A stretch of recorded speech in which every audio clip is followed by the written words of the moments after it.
Revija Lovec praznuje 100. obletnico svojega obstoja. Zakaj je pravzaprav pomembna revija in zakaj ste pomembni lovci?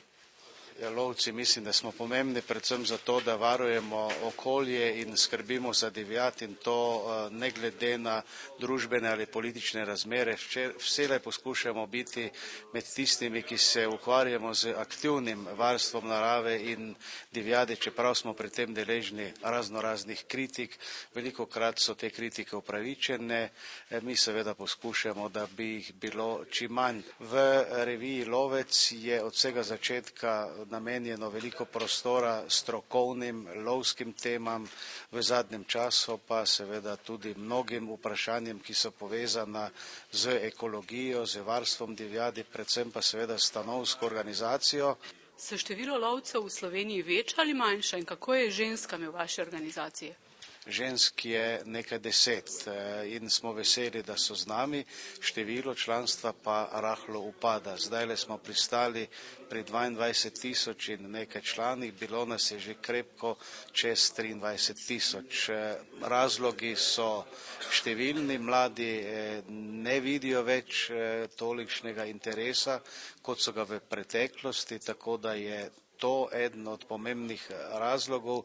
Drugi razlog je pa ta, da so se tudi družbene razmere močno spremenile in danes je seveda poslanstvo in vloga lovske organizacije bistveno drugačna, kot je bila recimo pred 20-30 leti, ko je nekje bila številčno na vrhu. Gospod Kangler, v prostem času ste tudi vi lovec.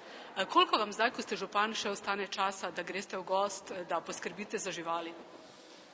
Vzamem si za to čas, predvsem me preganjata moja 2 psa, ki me čakata na soboto, na nedeljo in da grem malo z njima na sprehod, malo v naravo in malo tudi poskrbim za razvedrilo z obema psama. Kolikokrat pa še, recimo včasih ste tudi bili znani potem, da ste zgodaj zjutraj odhajali ne toliko na prežo, kot ste recimo hranili živali, po zimi ste nosili na krmišča hrano. Kako je zdaj s tem?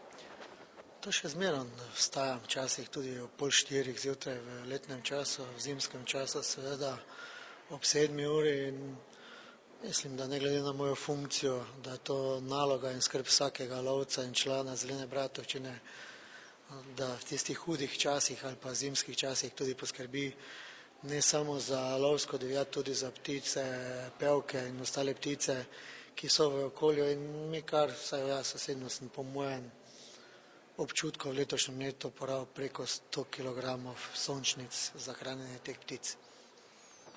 Se vam zdi, da je lovska organizacija pomembna za ohranjanje narave? Seveda je zelo pomembna in iz programa varstva okolja in narave. Lovci so zelo povezani z okoljem in velikokrat občani nimajo predstave, kaj to pomeni biti lovec. Velikokrat črno gledajo na lovce. Ko pa pride do problema stekline, pa se ne vprašajo, da so lovci prvi tisti, ki za to poskrbijo, da niso ogroženi z steklino. Kar hitro je lahko človek ogrožen steklino v nekem naravnem okolju in bivalnem, preko mačke ali psa, preko kune. In lovci za to budno skrbimo. Imeli smo pojave tudi ptičje gripe, lovci smo bili prvi, ki smo za to poskrbeli, ki smo v naravi na nek način evidentirali takšne primere. To se pravi, da lovci v bistvu še zdavnaj več niso tisti, ki bi iskali samo trofeje. Tudi v preteklosti to niso delali.